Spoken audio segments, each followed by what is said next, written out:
Sudah kelihatan PPT saya? Sudah, Prof. Ya, baik. Terima kasih. Assalamualaikum warahmatullahi wabarakatuh.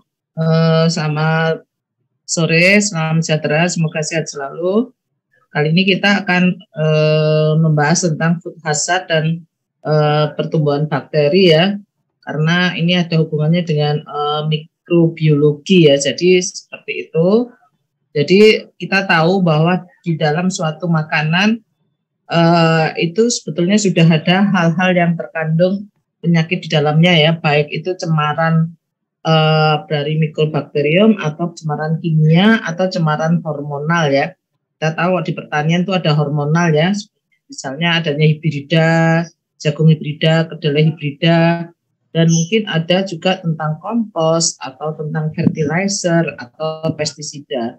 Demikian juga dengan yang di air ya, pencemaran di air mungkin adanya mikroplastik, adanya pencemaran mikrobakterium sebagainya ya, dan BTM ataupun mungkin di peternakan, perikanan dan sebagainya. Karena orang suka menghormon untuk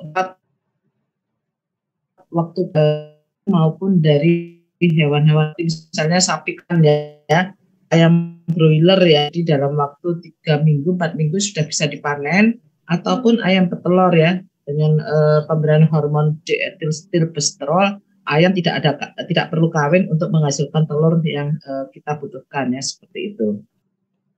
Masuk BTM ya, BTM nanti bisa dilihat bahan BTM tahun 2011 itu yang masih terakhir yang kita gunakan ya, atau bahan tambahan makanan. Nah, apa sih sebetulnya keamanan atau makanan? Ada kita sebut dengan food safety.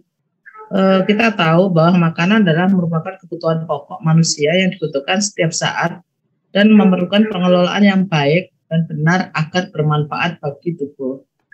Makanan sendiri harus berkualitas ya, baik yang disediakan pengelola usaha harus memiliki nilai gizi tinggi dan tidak membahayakan bagi tubuh. Sehingga diperlukan manajemen keamanan pangan atau kita sebut dengan food safety yang baik. Nah, apa bedanya dengan keracunan makanan? Keracunan makanan merupakan hasil dari gagalnya kegiatan keamanan makanan. Di Asia itu hampir 700.000 orang meninggal tiap tahun akibat keracunan makanan. Namun ternyata keracunan makanan ini juga sering terjadi pada negara maju ya, seperti Inggris yang memiliki 5,5 juta kasus keracunan makanan setiap tahunnya. Demikian juga dengan Amerika dan sebagainya. Nah, keracunan makanan di Indonesia juga terjadi ya setiap tahunnya, dan itu terjadinya secara fluktuatif ya, artinya naik turun. Nah, berdasarkan data dari Subdin Gizi dan Sanitasi, ya ini sebelum COVID, itu terjadi kira-kira keracunan makanan dengan 5.948 penderita dan menyebabkan 22 orang menjadi meninggal ya. Dan menurut Sentra Makanan Keracunan Makanan, jumlah keracunan makanan sejak tahun 2014 mencapai angka lebih dari 54 kasus. Nah, yang paling banyak yang menyebabkan cemaran atau kontaminasi pada makanan itu adalah mikroorganisme yang ada di dalam makanan. Sifat-sifat mikroorganisme dalam makanan dalam kaitannya dengan penyehatan makanan diklasifikasikan menjadi 3 kelompok sebagai berikut. Mikroorganisme yang patogen, yaitu mikroorganisme penyemar makanan yang bersifat berbahaya terhadap kesehatan. Contohnya kalau makanan terkena salmonella, itu kita akan menjadikan kena penyakit salmonellosis ya, atau salmonella typhosa menjadi tipes dan sebagainya. Ada juga mikroorganisme pembusuk yang membuat makanan menjadi busuk atau basi. Ya, ini kan justru digunakan pada kelompok masyarakat ya, kita tertentu ya, misalnya justru membuat makanan itu menjadi setengah busuk, setengah dan dipakai untuk bumbu ya. Mungkin Anda tahu ya, bikin lodeh pakai tempe yang setengah dibusukkan dan sebagainya.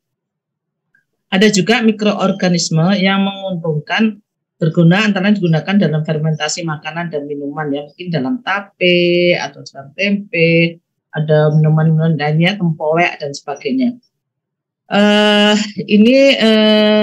Outbreak ya, outbreak itu bisa terjadi karena keracunan bisa terjadi karena foodborne disease atau foodborne illness ya, seperti itu ya. Ini yang terjadi di Amerika seperti ini. Nah, ini kita lihat mikroorganismenya ya. Jadi beberapa mikroorganisme yang masuk ke dalam tubuh dan berkembang biak di dalam jaringan usus dan organ lain. Karena ini dalam makanan tentunya melalui saluran pencernaan. Berat tidaknya penyakit yang ditimbulkan bergantung pada kondisi orang yang terinfeksi. Anak kecil, wanita hamil atau lansia itu mudah berpengaruh terhadap mikroorganisme ini ya. Dan mereka akan lebih riskan ya atau lebih fatal bila terjadi gangguan mikroorganisme di dalam tubuh kita. Nah, mikroorganisme atau bakteri infeksius yang ditularkan melalui makanan antara lain yang paling banyak ya itu adalah Salmonella ya. Terus Campylobacter, E. coli. E. coli itu walaupun dipakai sebagai indikator tentang kontaminasi atau polutan di dalam makanan, tapi ada jenis E. coli tertentu yang bisa menyebabkan gangguan kesehatan ya. Ada Vibrio parahemolyticus, Vibrio cholera, Yersinia enterococca, dan Aspergillus dan Listeria monocytogenes, yaitu beberapa organisme yang bisa mengganggu kesehatan makanan.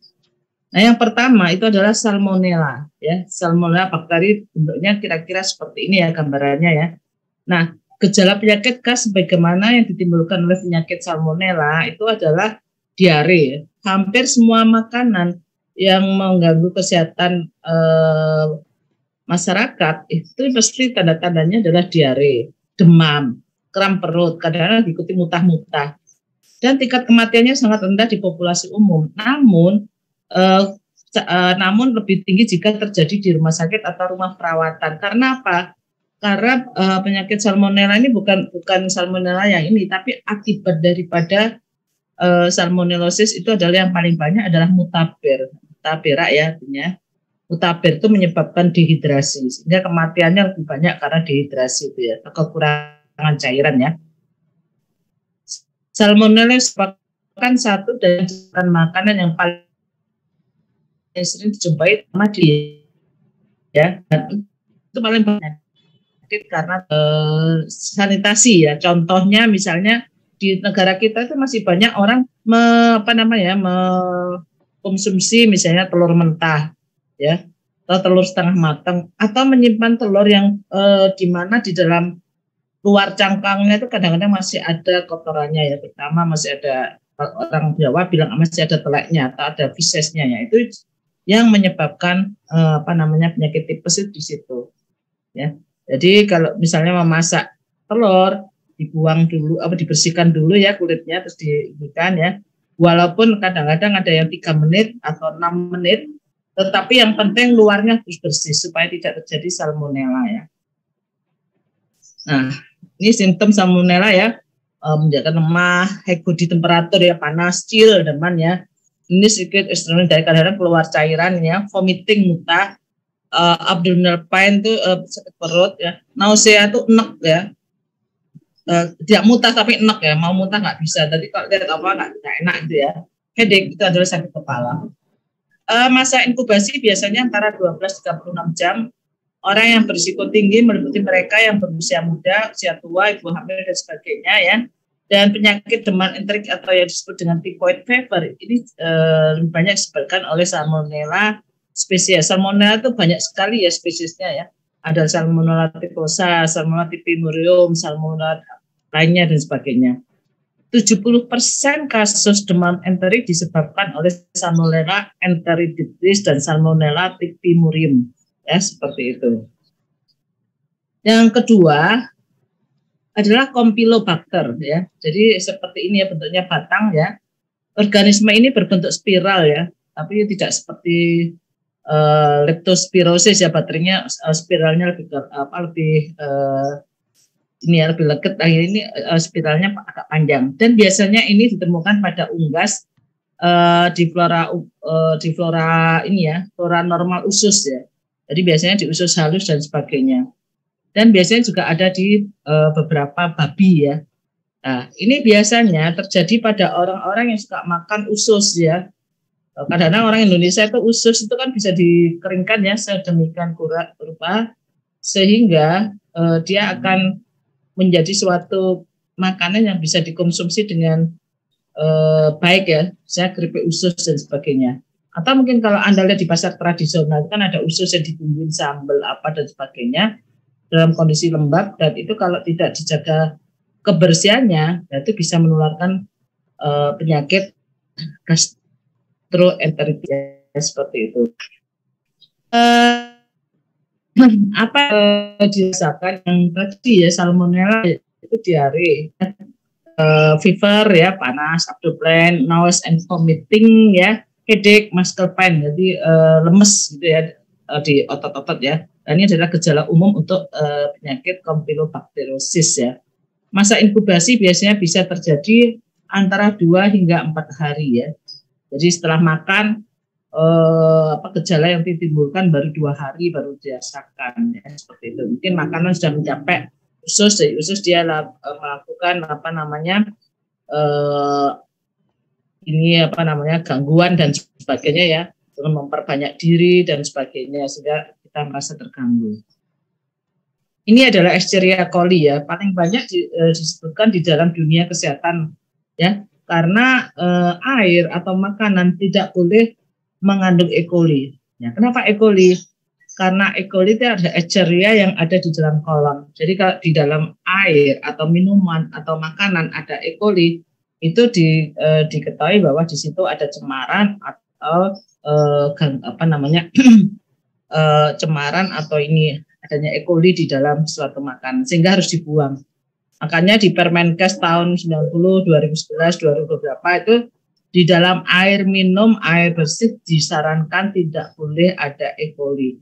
Ya, itu indikatornya gitu. Ya. Juga di dalam makanan. Ya. E. coli sendiri adalah merupakan flora normal sebetulnya di dalam mamalia ya, termasuk manusia ya. Nah, meskipun kita memiliki E. coli di dalam tubuh kita secara normal, tapi kita tidak bisa menerima E. coli dari orang lain, ya. Dan ini bisa menyebabkan gangguan kesehatan. Ya. Organisme ini mampu beradaptasi dengan lingkungan khusus yang berarti berbagai strain dapat memiliki karakteristik yang mendukung kolonisasi mereka sehingga ada strain yang lainnya. Ya. Hal ini dapat menyebabkan penyakit, salah satunya adalah penyakit gastroenteritis tadi ya. Nah, ini adalah gambaran E. coli ya. Nah, keberadaan bakteri E. coli di dalam tubuh manusia ada hal yang wajar sebab bakteri ini turut berperan menjaga kesehatan sebetulnya. Tapi kita tidak bisa menerima E. coli yang lain, dan beberapa E. coli yang ditunjukkan di sini adalah E. coli yang berbahaya bagi kesehatan karena mempunyai strain lain ya. Seperti misalnya enterotoxicogenic coli ya, TEC ya, enteropatogenic coli ya, enteroagregative coli, enteroinvasive coli, dan diffusely adherent dari coli ya. Ini adalah beberapa strain coli yang menimbulkan penyakit ya. Nah, jenis ya, si racun rusak rata berdarah bakteri E. coli berbahaya ya, bisa apabila masuk ke dalam tubuh melalui makanan dan minuman yang terkontaminasi atau tercemar E. coli. Ya, dan ini sangat mudah penularannya dari satu tempat ke tempat lain. Atau kontak langsung dengan bakteri E. coli ya. Mungkin Anda lupa cuci tangan setelah memegang binatang, atau mungkin setelah buang air besar, atau mungkin menjadi kontak dengan orang lain ya yang menderita penyakit yang sama, dan ini dapat menularkan bakteri tersebut ya. Ini salah satunya kenapa kalau kita mau makan itu harus cuci tangan ya, alat sendok makan bersih dan sebagainya, itu supaya tidak tertular. Salah satunya adalah E. coli. Yang selanjutnya adalah Listeria monocytogenes ya. Adalah suatu bakteri yang dapat menyebabkan infeksi serius dan fatal pada bayi, anak-anak, orang tua, dan lanjut usia, serta orang dengan sistem kekebalan tubuh yang lemah. Misalnya orang yang sedang sakit, orang kena HIV/AIDS, itu biasanya orang yang lemah ya, seperti itu. Dan listeria ini dapat menyebabkan keguguran kalau pada wanita hamil, dan pada orang sehat yang terinfeksi listeria dengan gejala yang jangka pendek muncul seperti demam tinggi, sakit kepala parah, pegal, mual, sakit perut, dan diare. Beberapa waktu lalu ada penularan ini ya, Listeria monocytogenes yang ada di di Australia, yang menyebabkan beberapa orang petani di sana, terutama petani melon, itu bisa terkena bakteri ini, ya, sehingga mereka harus membuang beberapa melon yang hasil panennya ya, karena terkontaminasi oleh Listeria. Selanjutnya adalah Staphylococcus aureus ya, keracunan makanan sebenarnya menyebabkan sesuatu yang serius ya, dengan masa inkubasi yang pendek. Hal ini dapat menyebabkan dehidrasi dan shock ya, disebut dengan frustasi. Selain itu juga menyebabkan diare akut yang berat dan muntah-muntah. Kadang-kadang kalau Staphylococcus aureus itu ini juga bisa terjadi tanpa demam ya. Nah, makanan yang terkontaminasi oleh Staphylococcus aureus melalui kontak dengan benda makanan yang membawa bakteri berasal dari luka mulut, hidung, bersin, dan sebagainya. Dan yang berisiko tertinggi terkontaminasi pada makanan yang disimpan pada suhu antara 10 sampai 18 derajat Celcius. Makanan yang berisiko tinggi terkontaminasi adalah campuran daging, salad, dan sebagainya, terutama yang makanan mentah ya. Nah, ini bisa juga menyebabkan kontaminasinya aureus ya, bulat-bulat seperti ini ya. Clostridium botulinum, masa inkubasi keracunan toksin botulinum berkisar antara 12 sampai 13 jam. Pada kasus berat, gejala dapat timbul selama beberapa bulan. Akibat yang dirasakan misalnya mual, muntah, vertigo, terjadi akibat rangsangan bukan pada tingkat sistem pencernaan, melainkan pada tingkat sistem saraf. Jadi Clostridium ini lebih banyak menyerang pada sistem saraf bersama-sama dengan setelah dia ada di saluran pencernaan ya. Dan ini sangat mematikan, dan kita tahu Clostridium itu adalah salah satu bakteri yang sifatnya adalah anaerobik, artinya dia tidak membutuhkan oksigen ya. Dan ini ditemukan pada makanan kemasan ya, karena dia bakteri anaerobik ya. Jadi seperti itu biasanya pada sarden, kornet ya, itu yang bisa ini. Nah, ini Clostridium botulinum ya, yang kita lihat ada karena kita menyerangnya saraf, itu gangguan penglihatan ya, koordinasi otot mata yang sudah ini pada kasus yang berat, ini lemah dan sebagainya, dan berbagai mikroorganisme menghasilkan toksin dengan dosis toksik yang sangat rendah. Ini makanya di sini botulinum poisoning itu biasanya pada makanan-makanan yang seperti ini ya, kemasan ya. Oke. Nah, ini juga bisa misalnya toksin dari ini ya masuk dalam tubuh, langsung ke dalam saraf dan mengganggu gangguan daripada otot-otot ini. Nah, hati-hati dengan pembuatan makanan kaleng karena apa? Karena kita harus tahu batas aman dan sebagainya ya. Nah, makanya kalau kita mengolah makanan kaleng itu harus dipanaskan dulu ya. Jangan sekali-sekali makanan dalam kaleng walaupun itu siap untuk dimakan, itu Anda makan itu kita takutnya adanya Clostridium botulinum ini. Dan Clostridium botulinum ini kadang-kadang mengandung spora ya. Nah, sporanya yang membuat dia tahan hidup lama ya. Dan ini yang menyebabkan pertama kita tidak tahu kalau kita itu memakan suatu mikroorganisme ya, tetapi dengan spora yang pecah di dalam botulinum kita bisa menjadi sakit. Ini adalah ini ya botulinum cook ya, itu artinya dimasak sebanyak mungkin di atas 100 derajat lah gitu. Karena kalau ukuran luar negeri itu masaknya ukurannya Fahrenheit ya, kalau di Indonesia kan ukurannya Celcius. Jadi seperti itu ya. Nah, konsep botulinum cook ini digunakan dalam proses pembuatan makanan untuk menjamin keamanan daripada makanan tersebut. Bacillus cereus ya, makanan yang disebut oleh Bacillus itu lebih sering ditemukan karena dapat dua sindrom dengan sindrom diare lebih umum daripada sindrom emetik ya. Sindrom diare ditandai timbulnya diare berair, kram perut dan rasa sakit terjadi 6 sampai 15 jam setelah konsumsi makanan yang terkontaminasi. Oh ya, kita jelaskan kalau muntah atau emitting atau vomiting itu biasanya gangguannya adalah pada gaster atau lambung ya, atau perut itu ke atas. Jadi perut, esofagus langsung kalau nggak mulut, sehingga dia rasanya enek atau muntah. Tetapi kalau diare itu gangguan penyakitnya pada usus halus, usus besar, sampai dengan kolon, sehingga dia akan keluar melalui feses. Tapi kalau dua-duanya terganggu, ya itu berarti seluruh saluran pencernaan akan menderita ya. Jadi untuk yang dari gaster atau dari perut itu dia ke atas, sementara yang dari usus atau usus halus, usus besar, kolon dan sebagainya itu melalui feses ya, seperti itu.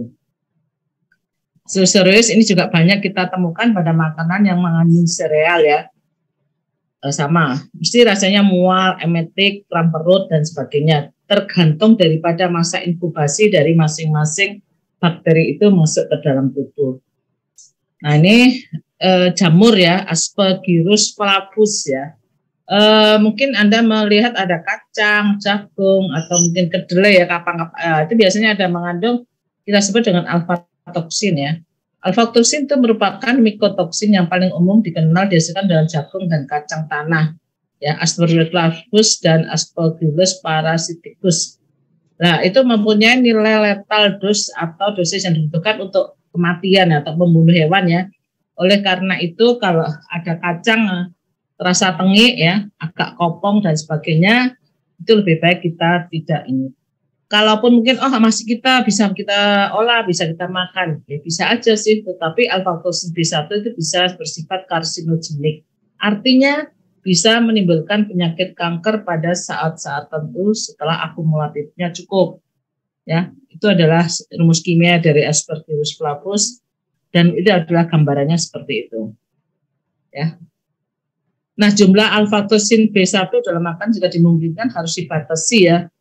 Untuk makanan itu ada istilah kodek indeks ya. Untuk berapa sih yang boleh diizinkan untuk dimakan, berapa sih yang boleh tidak boleh dan sebagainya. Harus tahu ya, efek toksin yang dihasilkan kapang belum jelas, tetapi diperkirakan alfa-toksin itu menyebabkan penyakit kanker di daerah tropis ya. Nah, ini mungkin bisa dilihat di sini ya, miksin pada pangan ini di di tabel. Nah, cemaran pangan yang lainnya, misalnya mikotoksin merupakan bahan sekunder yang dihasilkan dari spesies kapang dan sebagainya ya. Dan ini bisa terjadi penyebab daripada beberapa penyakit lain-lainnya. Dan mikotoksin itu merupakan senyawa yang beracun diproduksi oleh kapang atau jamur. Nah, kadang-kadang mikotoksin itu kita temukan pada jamur. Makanya kalau kita menemukan jamur-jamur yang tidak pernah kita kenal ya, jamur hutan dan sebagainya, itu kalau kalau tidak ini mendingan tidak bisa dikonsumsi, karena kadang-kadang mikotoksin ada di situ dan bisa menyebabkan menyebabkan gangguan sakit dan bahkan kadang bisa mematikan ya. Seperti misalnya kentang itu kalau biru-biru itu namanya juga sudah mengandung alfa-toksin ya, atau kita sebut dengan fluorescent blue ya, atau alfa-toksin B ya. Kalau yang biru itu alfa-toksin B, tapi ada juga alfa-toksin G yang berwarna hijau, serta derivatnya atau turunannya itu sebaiknya tidak bisa kita konsumsi ya. Termasuk mungkin Anda pernah lihat ada roti tawar ya, Anda letakkan terus nanti kan berjamur ya, bentong, itu adalah mukor. Ya, mukor itu sering menyebabkan kerusakan makanan, biasanya pada makanan yang beragi ya, contohnya roti ya, bisa roti tawar, roti bolu, roti ini, bahkan juga pada puding ya, seperti itu ya. Nah, ini alfa-toksin yang ini harus kita ingat.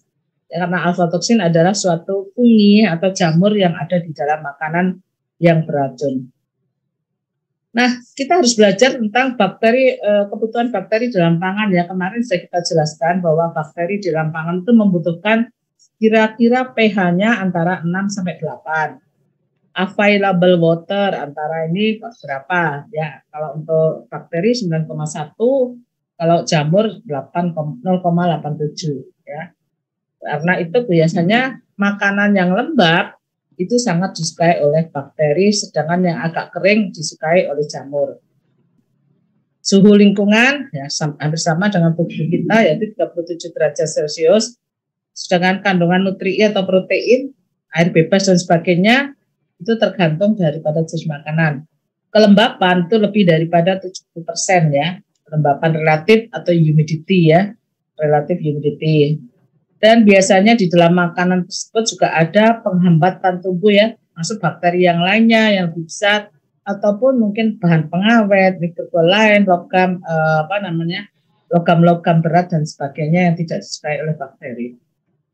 Kontaminasi itu masuknya zat asing yang tidak dikehendaki dalam makanan ya.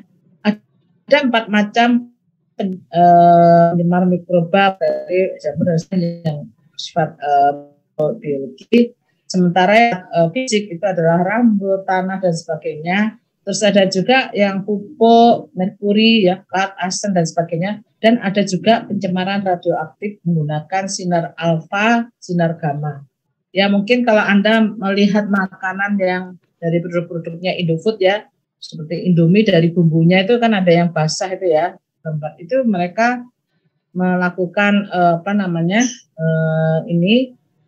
dengan radioaktif ya, supaya aman ya, dan mencegah kontaminasinya menggunakan radioaktif, pengawet radioaktif ya, seperti itu. Ini penyimpanan makanan yang harus kita lihat. Makanan yang masak merupakan makanan yang bahannya makanan lunak yang disukai oleh bakteri. Makanan yang proteinnya tinggi seperti daging, telur ya, termasuk keju, susu dan sebagainya itu adalah makanan yang sangat disukai oleh bakteri. Ya, nah suasana yang cocok untuk pertumbuhan bakteri biasanya mengandung protein, mengandung banyak air ya, pH normal, suhu optimal, dan tidak ada inhibitor. Ini waktu tunggu, misalnya makanan yang baru dimasak berada kiranya suhu di atas 60 derajat Celcius, jadi itu yang aman. Atau waktu yang untuk menyimpan biasanya di bawah. Sebaiknya pada saat setelah masak ya dihidangkan, paling banter tidak boleh sampai 4 jam. Lebih daripada 4 jam semua makanan itu akan terkontaminasi oleh bakteri, karena bakterinya sangat suka di situ ya, atau mikroorganisme. Makanan yang suhunya makin mendekati danger area antara kurang 10 Celcius dan di atas 60 derajat Celcius itu harus hati-hati ya. Dan makanan yang disimpan pada suhu dingin harus dipanaskan kembali sebelum dihidangkan, atau kita kenal dengan reheating ya. Berdasarkan kebutuhan oksigen, ada bakteri yang butuh aerob ya, contohnya tadi E. coli, Shigella, Salmonella, Staphylococcus. Sementara yang anaerob adalah Clostridium botulinum, terutama pada makanan kaleng ya. Atau juga perfingen, ada Clostridium perfringen, tapi dia tidak di makanan, tapi dia sukanya di tadi sudah saya jelaskan, salah satunya di saraf atau di luka-luka atau di otot dan sebagainya. Nah ini kita kenal kemarin ya, bahwa suatu pertumbuhan bakteri ada 3 fase, ada logarithmic fase, stationary fase, lag fase dan sebagainya ya. Nah ini juga kita lihat pada cara penyimpanan makanan, ada cooling, sealing, freezing dan frozen. Ini coba kulkas Anda kita lihat ya. Kulkas kita lihat biasanya kalau di pintu itu adalah daerah cooling.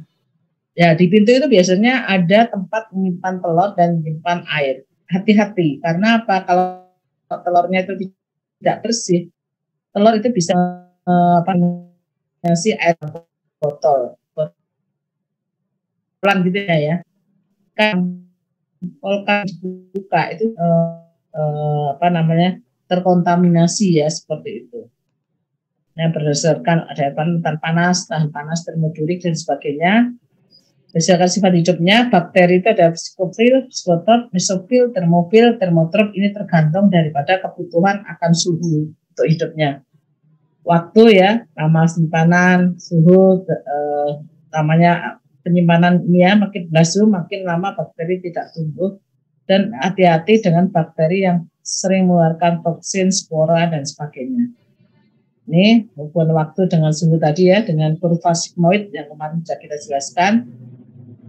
Nah, administrasi penyimpanan juga harus kita butuhkan karena ini ada hubungannya dengan manajemen ya. Setiap makanan yang diterima harus diperiksa dan dicatat dalam buku stok. Mungkin kalau di dalam suatu catering atau ini ya pengusaha makanan ya. Dan pemeriksaan harus kita lihat secara organoleptik ya dengan menggunakan panca indera ya. Apakah benar ini warnanya dan sebagainya ya. Kalau tidak kita singkirkan ya.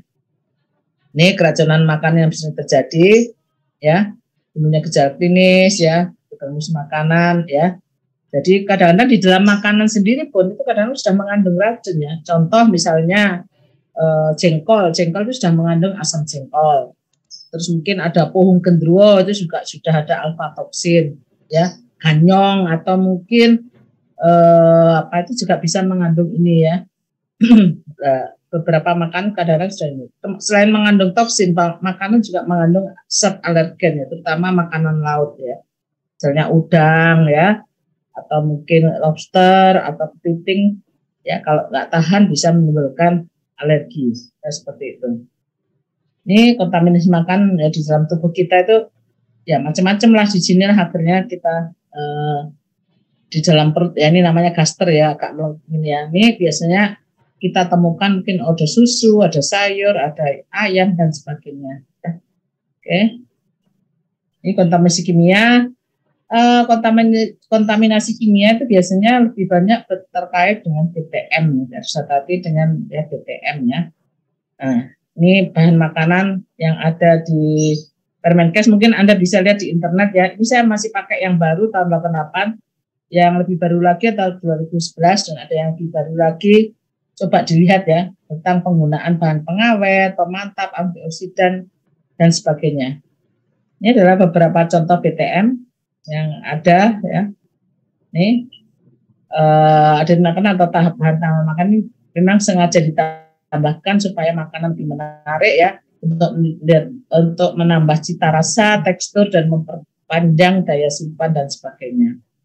Ini BTP dan sebagainya. Ya. Ada dua, BTP dan BTM. Sebenarnya sama saja ya. BTP adalah bahan tambahan pangan yang biasa dikeluarkan oleh Menteri Pertanian, sementara BTM dikeluarkan oleh BPOM ya, oleh Menteri Kesehatan ya, seperti itu. Nah ini BTM ya, oke, yang dikuatkan oleh tahun 1999. Coba dilihat lagi ya. Nah, ini peraturan makan bahan tambahan makan lainnya tentang higienis sanitasi jasa boga, dan ada yang terakhir adalah untuk produksi makanan ya melalui HACCP atau Good Manufacturing Factor, cara pengolahan makanan kita keluarkan SNI pangan. SNI itu macam-macam ya, tergantung daripada produk makanan. Saya dendeng, abon dan sebagainya ya. Nah, ini nanti kita lihat uji-uji di situ ya. Oke. Ini juga selain makanan juga peralatan harus kita lihat ya, karena peralatan ini supportnya cukup besar. Demikian juga kondisi air itu juga supportnya besar untuk terjadinya kontaminasi makanan. Terima kasih, itu yang bisa saya sampaikan. Mungkin ada yang ditanyakan, silahkan. Kalau ada yang mau ditanyakan tentang ini kuliah saya yang kedua ya, nanti kita buka anunya ya.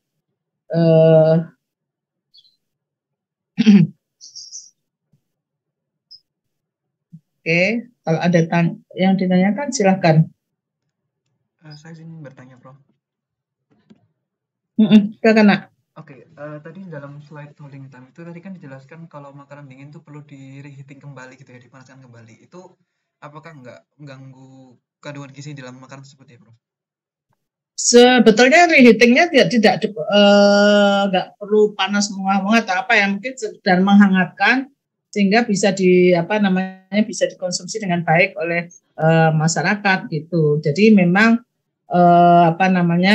reheating itu hanya supaya makanan itu bisa diikan. Misalnya dari frozen menjadi siling jadi ini terus kan, supaya kadar airnya diturunkan terus nanti dipanaskan. Nah itu bisa jadi seperti itu.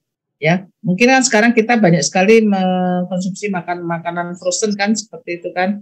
Nah, itu bisa dilihat di situ. Misalnya Anda beli salad, nah, itu kan kadang saladnya dalam bentuk frozen. Nah, itu kita harus lihat di situ ya, bagaimana cara pemanasannya dan sebagainya. Ya mungkin selain pakai pemanas secara fisik, mungkin dengan microwave kan juga bisa tuh.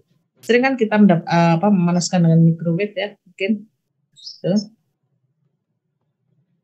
Ya, Baik, Prof. Terima kasih atas silakan untuk penjelasannya. yang lainnya. Ya, oleh karena itu sekarang kan dengan adanya ini apa namanya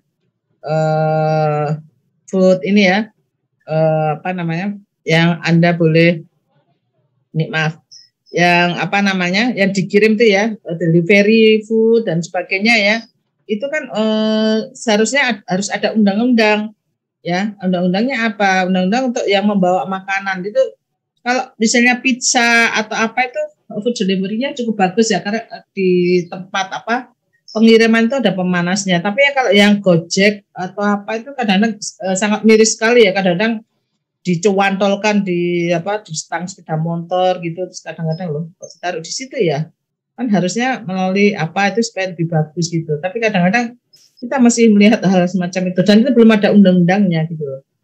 Itu bisa kamu pakai penelitian kalau kamu apa namanya eh, itu apa namanya care terhadap itu, berapa lama sih kebutuhan itu yang bisa dipakai untuk apa namanya untuk perjalanan dari satu tempat ke tempat lain gitu. Karena kan dalam hal ini kan butuh waktu dan butuh ini dan sebagainya. Ya, itu yang harus diinikan. Ya. Mungkin yang lain ada pertanyaan, kalau mau ada yang ditanyakan silahkan. Ini sudah saya kirim, mungkin sudah diterima belum PPT-nya?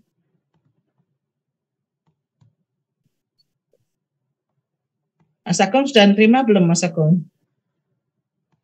Sudah, Prof. PPT dari saya. Saya kirim lewat file, sudah. Ya, ini Food masih hazard dan pertumbuhan bakteri. ya, masih proses downloading, Prof. Oh, masih proses. Ya nanti dibaca ya sampai UTS sampai sini katanya. Pertemuan berapa ya? Betul.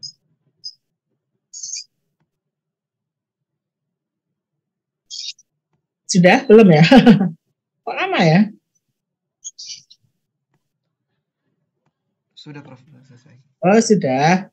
Baik, kita lihat ini ya sekarang ya.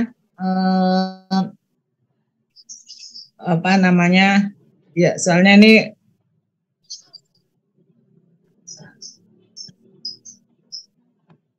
oke, ini mata kuliah apa nih kita lihat.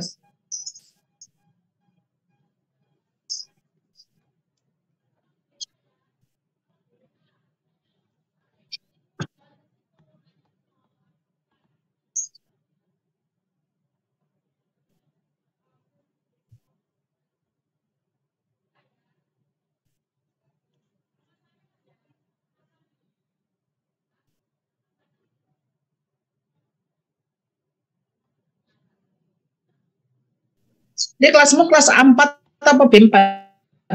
Mas Agung? Kelas 4A, Prof. Oh, A4.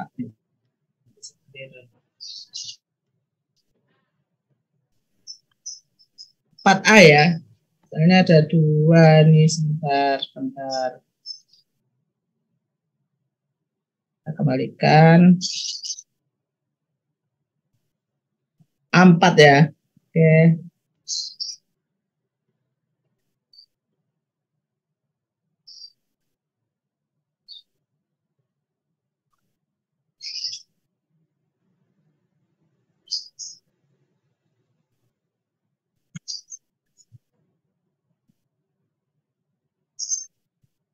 Dipakai tanggal berapa Pak Mas Agung?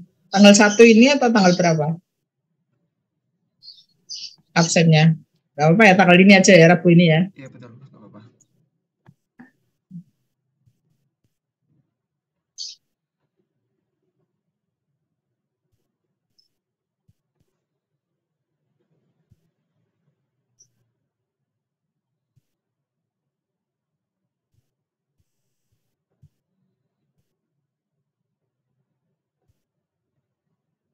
Bentar.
Oke, bisa dilihat di sini. Kalau nggak bisa, saya bantu di sini.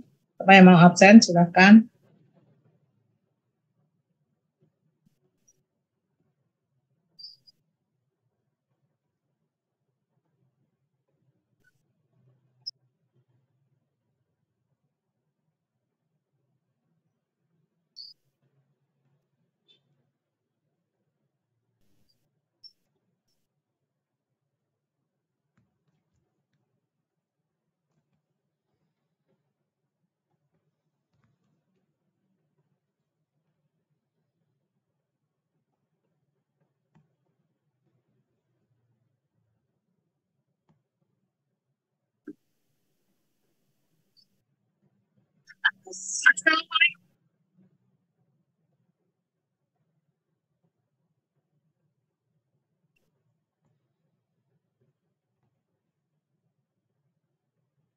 Ya, silakan, masih ada.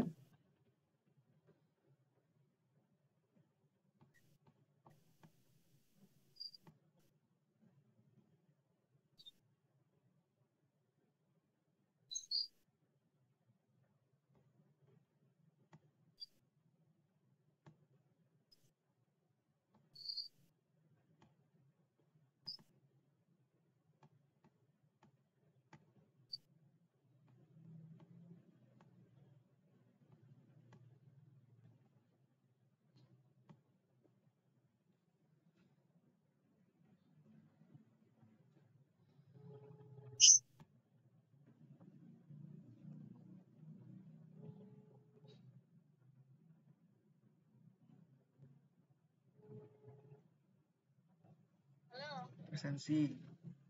Udah. Sip.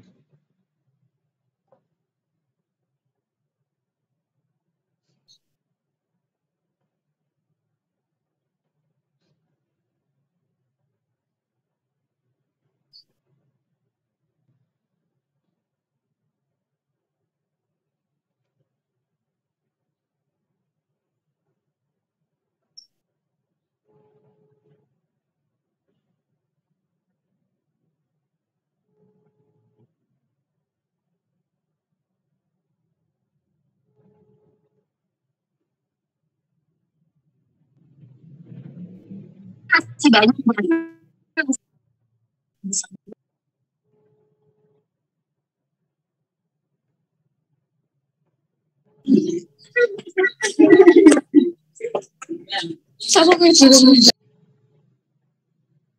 Ya, ada kesulitan nggak? Siapa Katrin? Ada Katrin? Halo, iya Bu. Hadir. Bisa? Ya, saya cetak dari sini ya, Katrin. Iya. Dayan ada nggak, Dayan? Dayan, Fatia, ada nggak? Fajrina? Fajrina ada nggak? Oke, tinggal 5 orang. Sita, Kevin, Ikhwanul Muslimin. Kalau kesulitan saya bantu dari sini.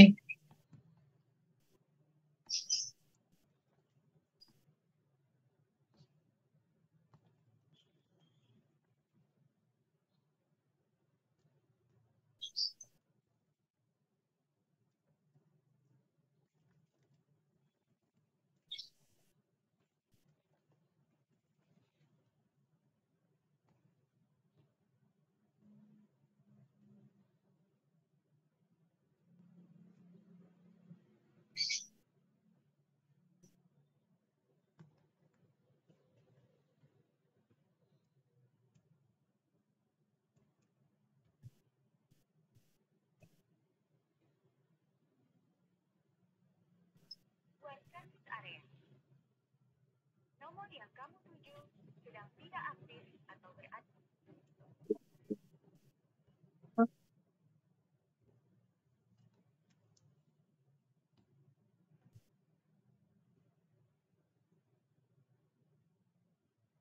Saya bantu ya. Dayan Fatia, Fajrina, Ikhwan adalah Ikhwanul Muslimin. Siva Maulani. Hah? Saya Siva. Siva bisa? Oke, Siva masuk. Tinggal 3 orang nih, ada nggak? Ibu maaf, saya bersama Fajrina dan Dayan, Ibu. Oh, oke. Iya, Ibu. Ikhwan? Terima kasih, Ibu.